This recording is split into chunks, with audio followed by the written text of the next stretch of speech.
Bom dia para quem está aguardando a contagem regressiva aí. Temos 10 segundos para os pontuais chegarem, ou talvez atrasados. No meu relógio são 11 em ponto, né? Quase deu certo. Pô, muito legal. Então, vamos lá. Vamos fechar essa aba aqui, né?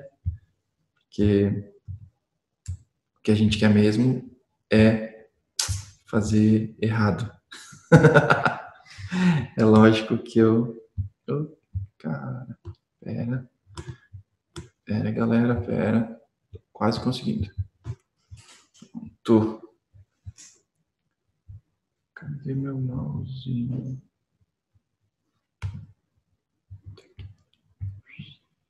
Olha aí. Bom, vamos começar. Essa é a nossa segunda parte da nossa caminhada rumo ao Kubernetes.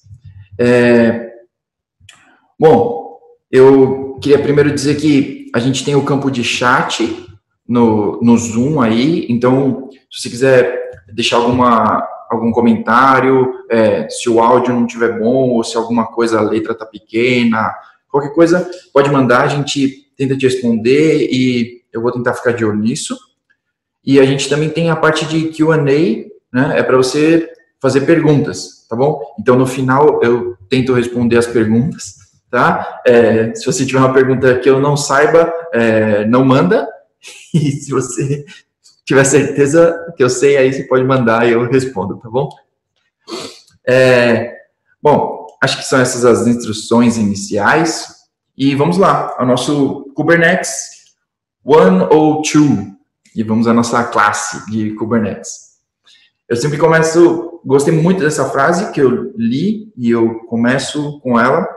Kubernetes is not a big deal. It's like old infrastructure, but without the old. É a mesma coisa, é a mesma infraestrutura, só que a gente abstrai algumas coisas, colocou alguns conceitos em outros lugares, mas ainda é infraestrutura. Para quem já vem nessa área faz tempo, ainda é a mesma coisa, mas a gente colocou em outros lugares de repente, tá bom? Então vamos lá. Meu nome é João Brito, para quem está acompanhando essa série, você pode me encontrar como @juniorjbn em quase qualquer lugar, mas se você ainda quiser mandar um e-mail, joão@grepcloud.com, tá? E eu sempre tento responder, tá? Vamos começar. Olha só, o programa, a primeira coisa que eu vou falar me desculpem, o programa de hoje era para a gente falar sobre services, né? No programa de hoje. Não foi isso que eu quis dizer, mas é que a programação era para a gente falar sobre services e routes, né? Falar sobre ingress e tudo mais. Só que eu comecei a me aprofundar um pouco mais em ingress e aí o assunto ficou muito extenso. Então eu decidi falar hoje apenas de service e tem bastante coisa para falar e não cortar ingress e falar rapidinho dos dois. Então vamos falar só sobre service hoje e no próximo webinar a gente fala só sobre ingress, né? Então esses dois componentes são muito importantes, geram muita dúvida e dá muito problema, assim. Muitas vezes a gente quer fazer uma gambiarra, né? Sempre tem aquele dev que precisa expor um banco, sei lá. Então, vamos falar sobre service hoje, beleza? Então, se você veio só para ouvir de ingress, me desculpa, mas a gente vai falar sobre service, que é a base para o ingress, beleza? Vamos começar. Então, service. Olha só, você já deve ter notado que esse desenho tem muitas linhas e pode ficar confuso, né? Então, a primeira coisa que a gente tem que lembrar, né, e que a gente conversou no mês passado, no nosso último webinar, é que os pods são mortais, né? Eles nascem, morrem e isso acontece todo momento. Então, outro componente que a gente já falou foi réplica set. Então, ele é responsável por construir e destruir pods, né? Criar e matar eles. Mas, agora vamos pensar no service e no balanceamento de carga, tá? Porque o service ele atua similar, de uma forma bem similar ao load balancer. Então, imagina que você tem um container, digamos que você tem uma máquina, tá? E ela tem alguns containers, e você está controlando isso na mão. Então, você tem um container que está expondo uma porta alta, né? Você só vai conseguir expor portas altas. Então, está expondo uma porta alta. E você tem um outro container que está conectando na porta desse container 1.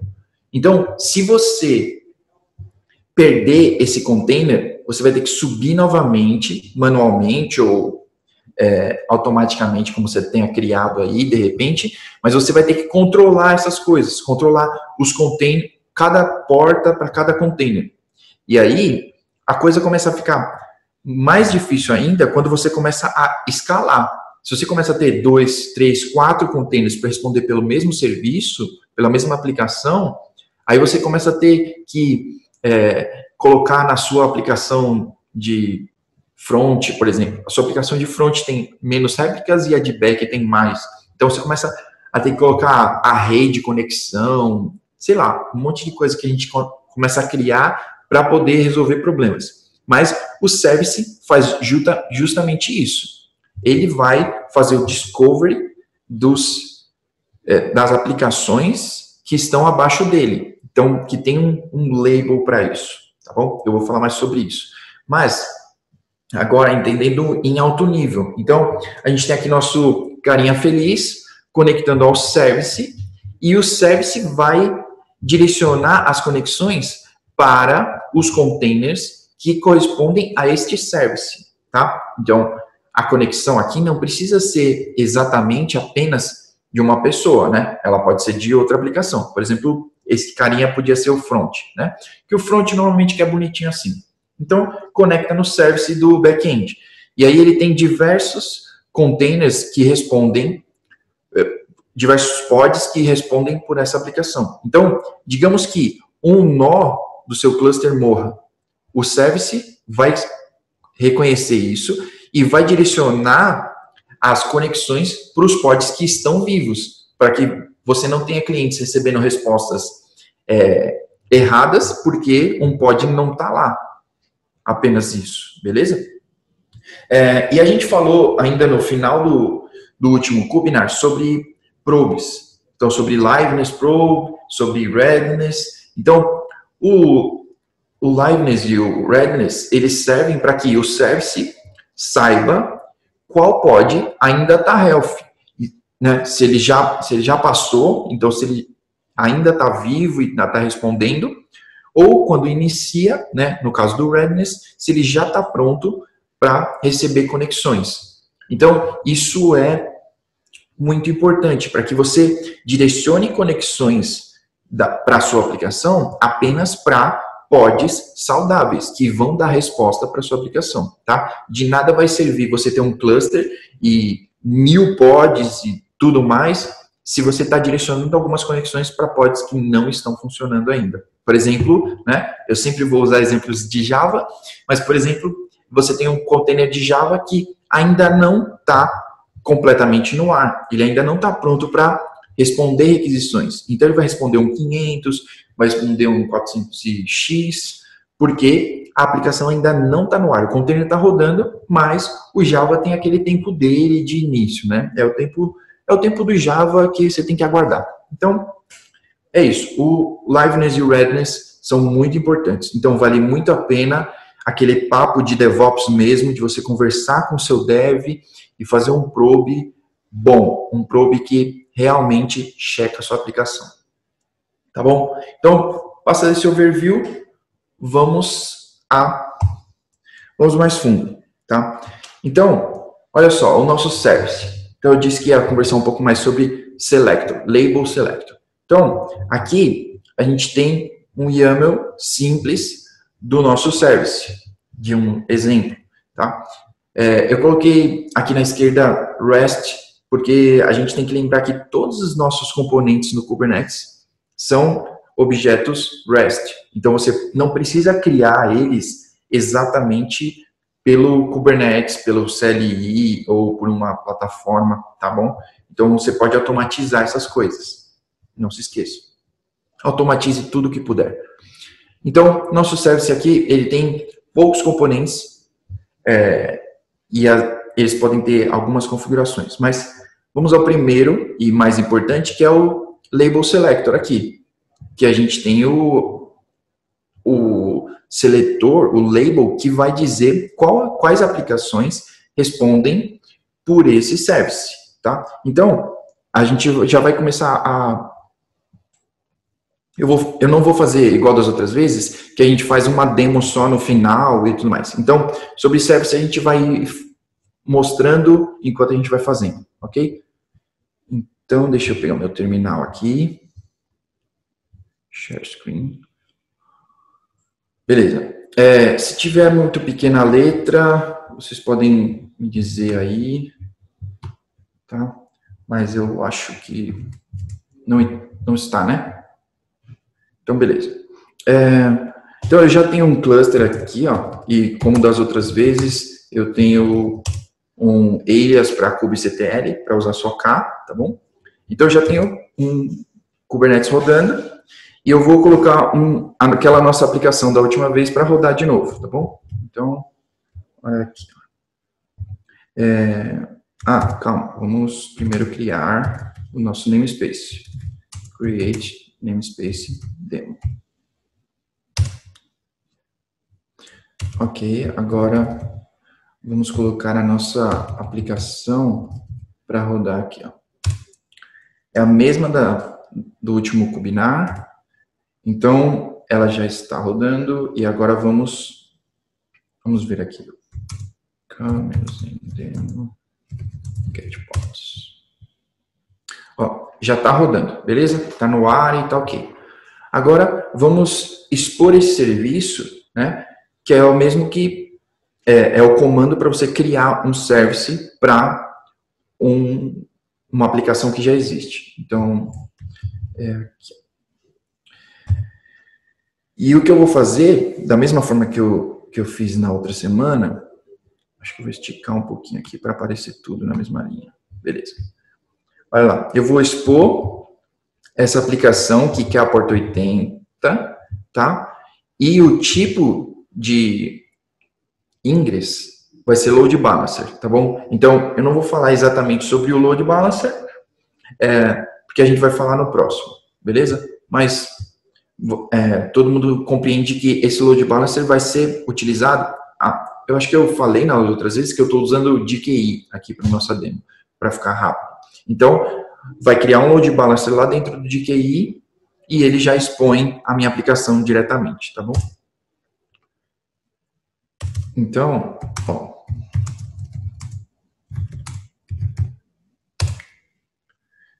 Olha só, já criou o service e ainda está pending só para poder pegar o IP real que o load balancer vai te entregar. Então, o Kubernetes, olha só, a API do Kubernetes está falando diretamente com a API do Google, do DKI, pedindo um load balancer, um IP real, configurando a porta alta que é entregue para esse pod, direcionando para minha porta baixa, ok? Então, ó, já está no ar.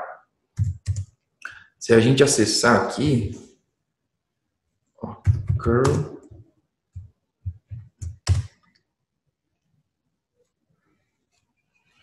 se eu fiz tudo certo, vai funcionar. Vamos ver. Olha aí.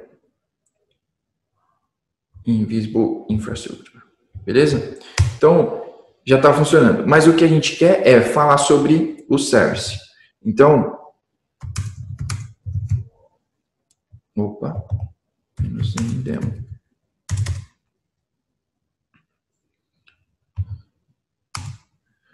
Vamos colocar o nome do nosso service aqui e vamos ler como YAML. E olha só, bem similar ao YAML que a gente estava olhando agora há pouco, tá? Ele tem algumas outras coisas, mas que não são importantes agora, porque creation timestamp, self-link, essas coisas não são importantes agora, né? Eu não configuro isso. Isso é só para controle do Kubernetes, tá? Mas o que a gente quer mesmo é aqui, olha. Selector. É o nosso seletor da aplicação, tá? E aí, eu vou pegar o nosso pod.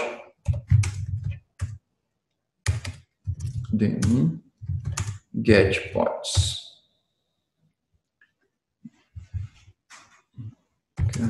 Get pods.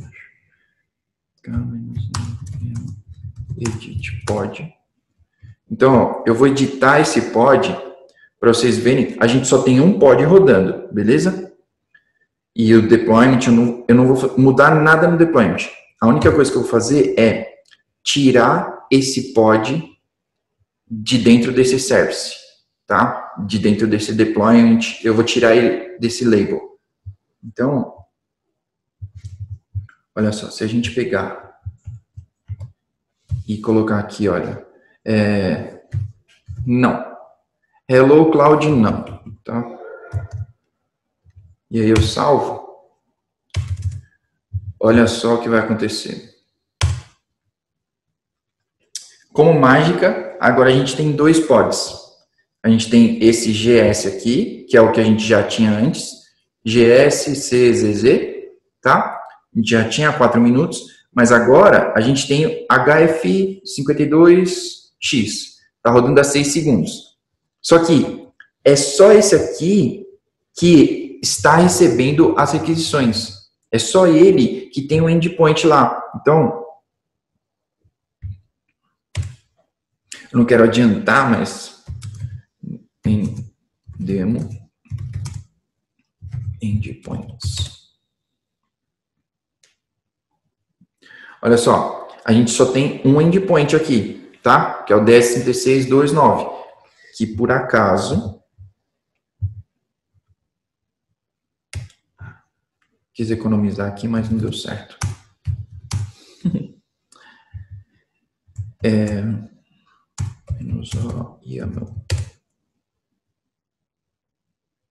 Olha só, pod IP 10.36.2.9, como mágica, tá?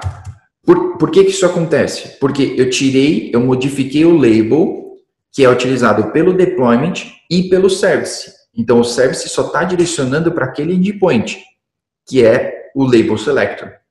Beleza? Então, o mesmo acontece se eu editar. Eu vou voltar a editar o antigo e vou retornar ele ao label que a gente estava utilizando.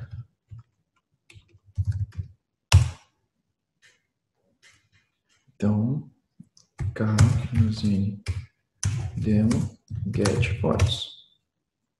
E olha lá, o nosso segundo pod já morreu. E se a gente olhar o endpoint, é o 3619, que é o nosso pod que já estava antes, ZZ, tá bom? Então, o service obedece o label selector. Vamos voltar para os nossos slides e continuar. Vamos ver se vai dar certo. Voltar para os slides. Beleza, tudo certo. Estou ficando bom nisso, ou não. Service. Então, já sabemos, o label selector é muito importante, tá bom? E aí, outra coisa bem importante é o protocolo, a porta e a porta de destino, tá? Porque, afinal de contas, é um load balancer. Então, o que ele precisa é quem é o destino, protocolo e as portas. Então, o que eu quero aqui, nesse exemplo, é uma aplicação web. Eu estou expondo a minha porta 80, mas a minha aplicação espera a 9376. Tá? No caso da nossa aplicação lá, a aplicação espera a 8080, mas eu vou expor para o cliente a 80. Tá? Então, eu vou expor a porta nativa, o cliente não vai ter que digitar no meu site, 2 pontos porta, bababá, não. Ele vai acessar na nativa, mas lá dentro, na minha aplicação, o próprio service vai fazer esse roteamento, ok? Então, olha só, eu esqueci que eu tinha colocado aqui a porta. Então, se você não copiou, ou se eu fui muito rápido com o comando, tá? Eu vou compartilhar tudo isso no blog e vou mandar por e-mail para vocês.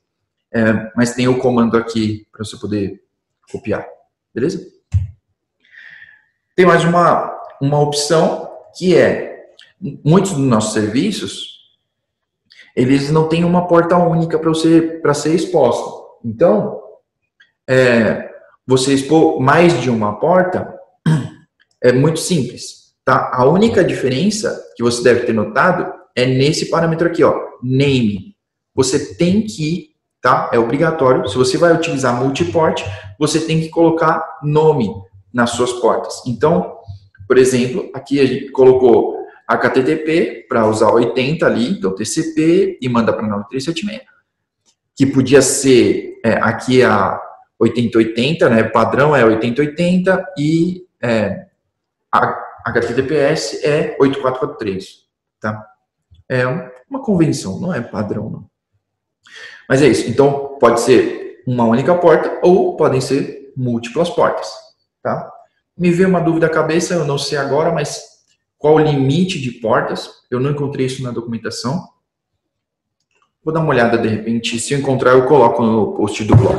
Beleza? Vamos seguir.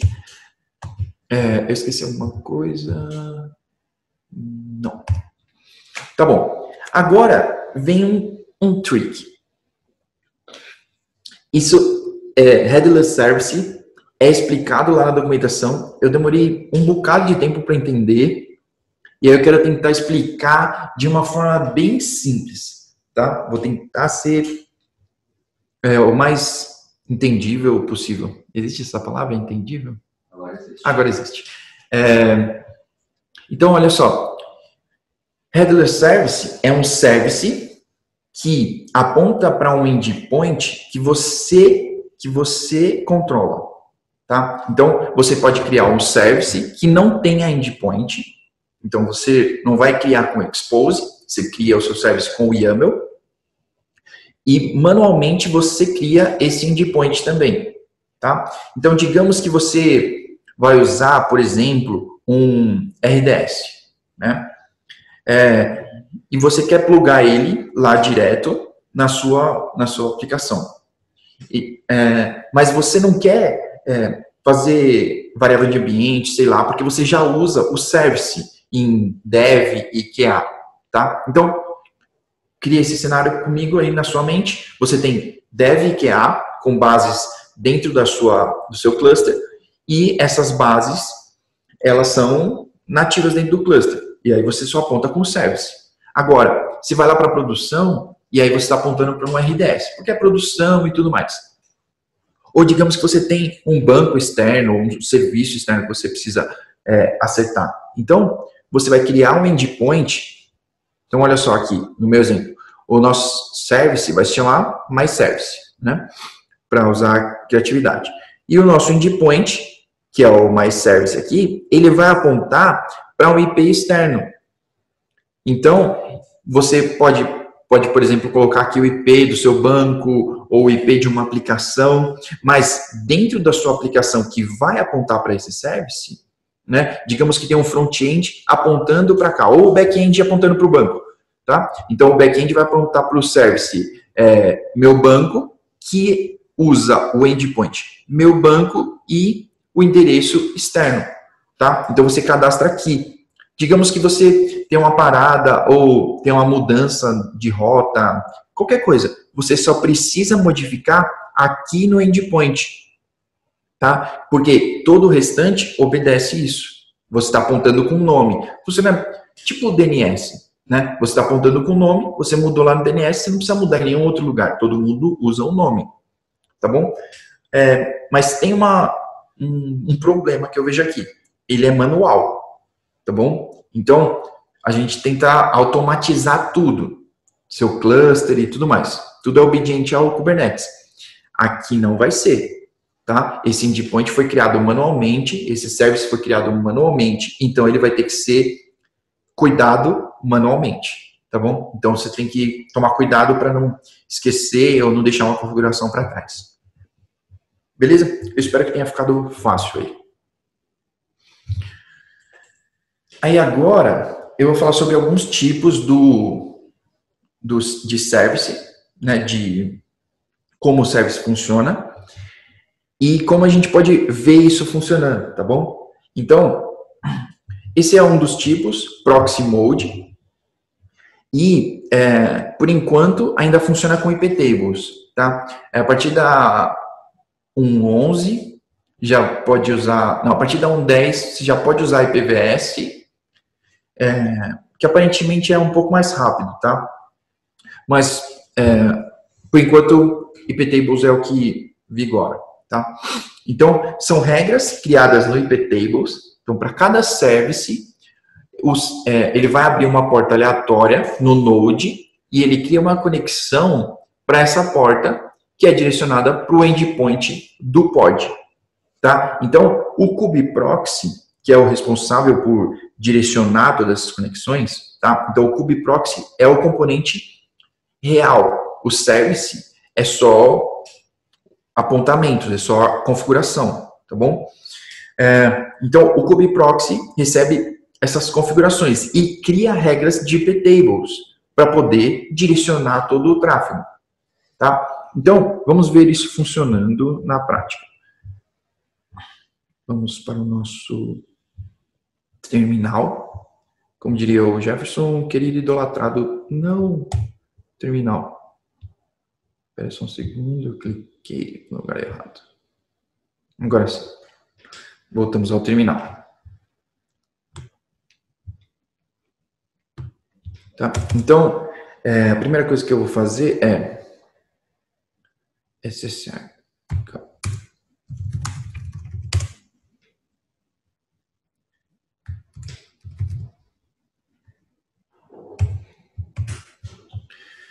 O que eu vou fazer é logar num nó lá do DKI. Tá? Então, para quem nunca fez como eu descobri que tem um alias do CLI do Google que faz para você. De Cloud Compute, SSH, e ele já vai logar lá naquela máquina. Olha lá. Já estou na máquina, beleza? Então, isso utilizando o meu login do DKI, tá? É só a título de curiosidade. Vamos virar o dono aqui, o dono de tudo.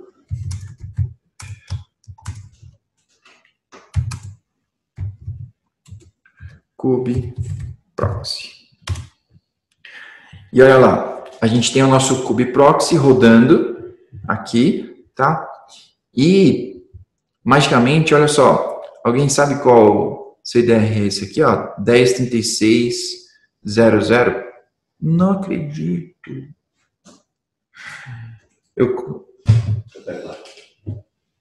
Eu acho que vai dar tempo, mas... bom, eu cometi um vacilo aqui e eu não estou usando o cabo de energia. Mas vamos continuar, vai dar certo. Então, 10.36 é o CDR que ele está comandando, ok? Então, ele está fazendo o sync do iptables e controla tudo isso, tá bom? Então, é o kubeproxy que faz essa função, tá bom? E aí, tem mais um lugar que você pode ver, journalctl. No journalctl, calma, não era o journalctl que eu queria mostrar agora.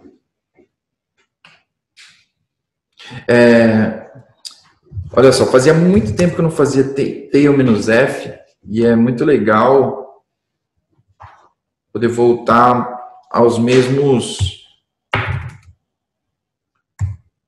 var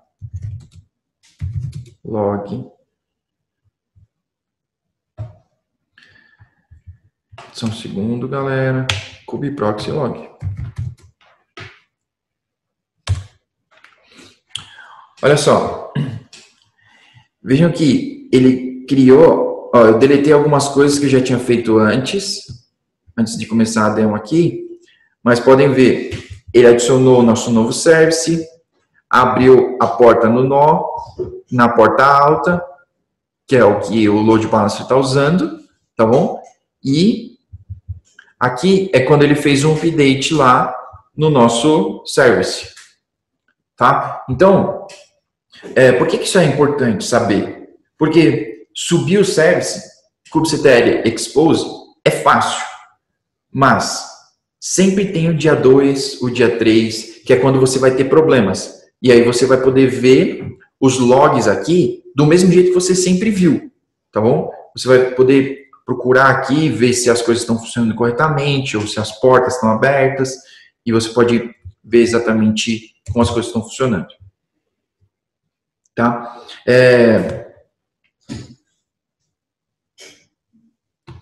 Deixa eu ver para onde que eu vou agora.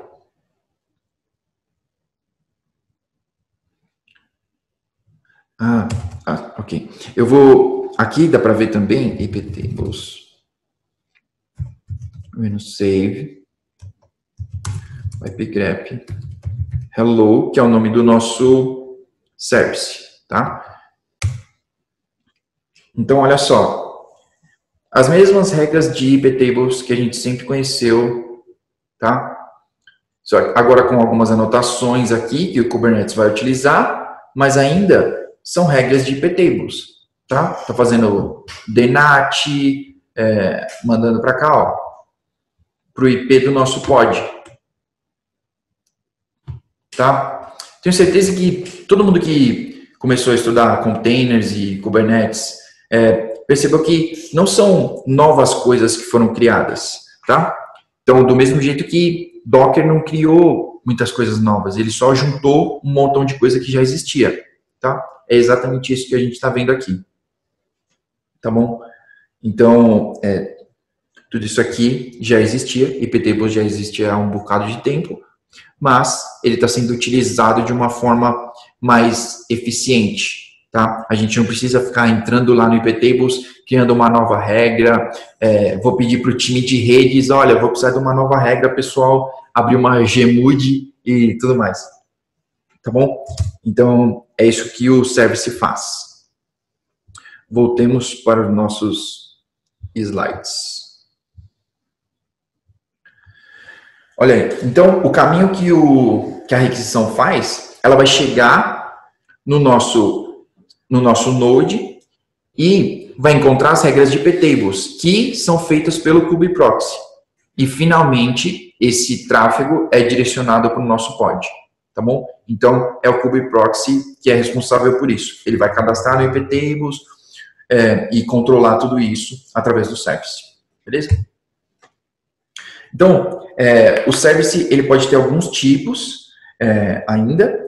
E ele pode ser, primeiro, cluster IP. Tá? Então, esse é o service que é interno. Como a gente estava utilizando ali, né? É um IP interno que vai ser entregue para o seu service. E aí, a menos que você use um ingress ou alguma outra coisa auxiliar, esse service só é encontrado internamente. A primeira forma e mais básica ali de você expor pode ser Node IP, Node Port, né? Que ele utiliza a notação Node IP, Node Port.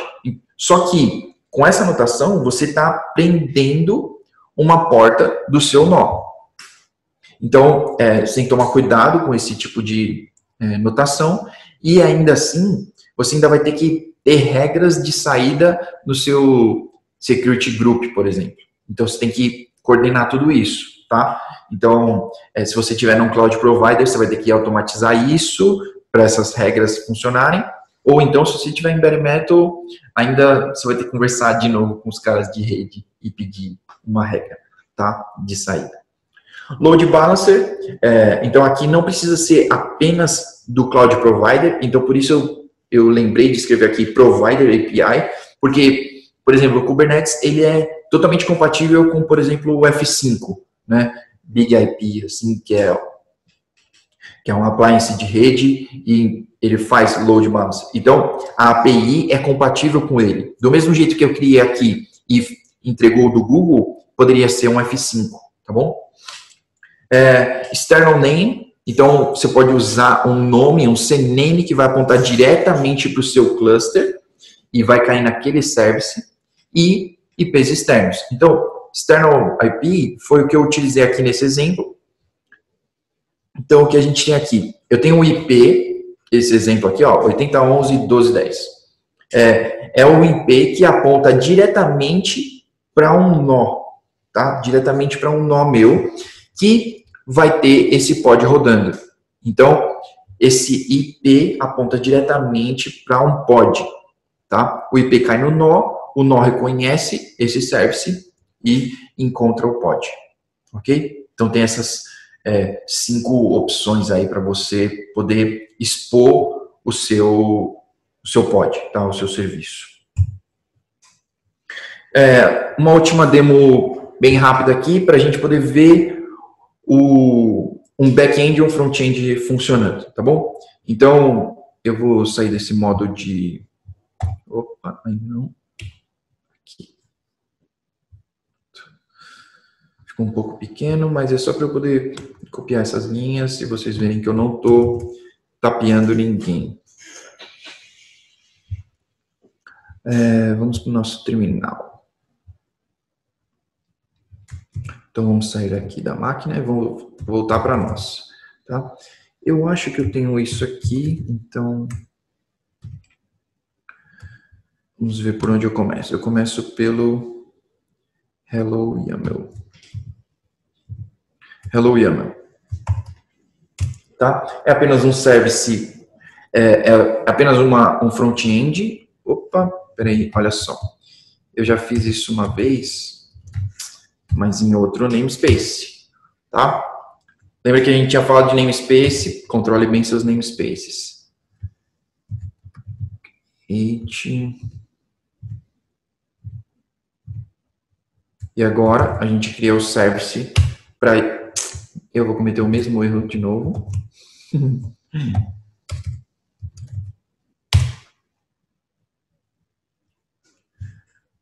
O service.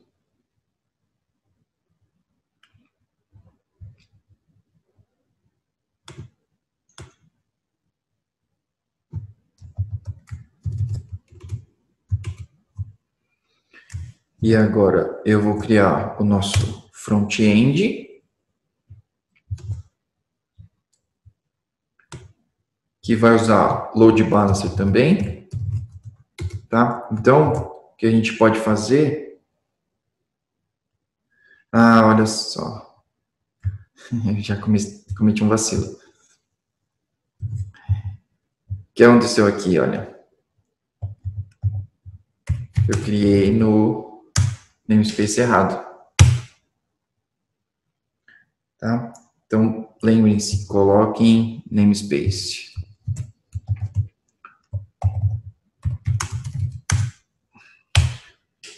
Nosso front-end vai usar um load balancer. Então, da mesma forma que da última vez, nosso último demo, a gente tem que esperar o load balancer aparecer e entregar um IP para a gente, tá? E novamente, o Kubernetes está interagindo com a API da nossa infraestrutura, tá? Então, olha aí que legal. Já trouxe isso. Será que numa infraestrutura tradicional a gente conseguiria entregar um IP tão rápido assim, já com as regras de firewall e tudo funcionando? Tá? Com certeza não. Então, tá aqui a nossa mensagem, ó. Hello, tá? Só que do mesmo jeito...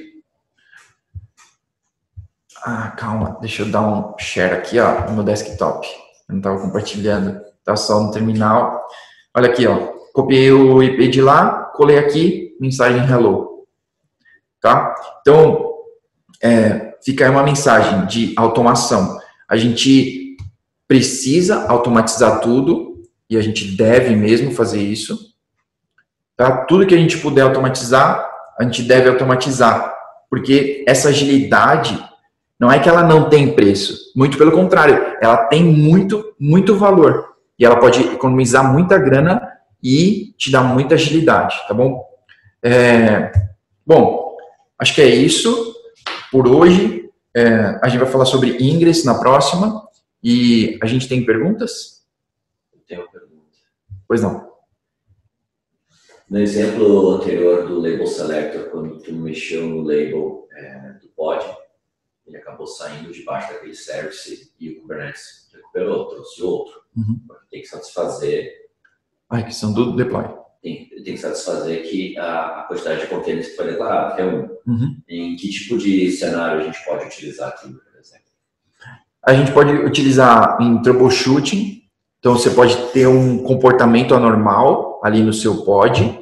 Então, você não precisa matar aquele container. Você quer investigar, você quer resolver o problema. Então, você tira aquele pod do service, ele vai parar de receber requisições, sua aplicação vai continuar no ar, porque ela vai para um novo pod e seu cliente continua sendo satisfeito. Mas você ainda tem ali aquele ambiente que estava dando problema para poder analisar, ver log, fazer teste, para que esse problema não volte a acontecer. Então, você vai poder fazer aquele trabalho do novo...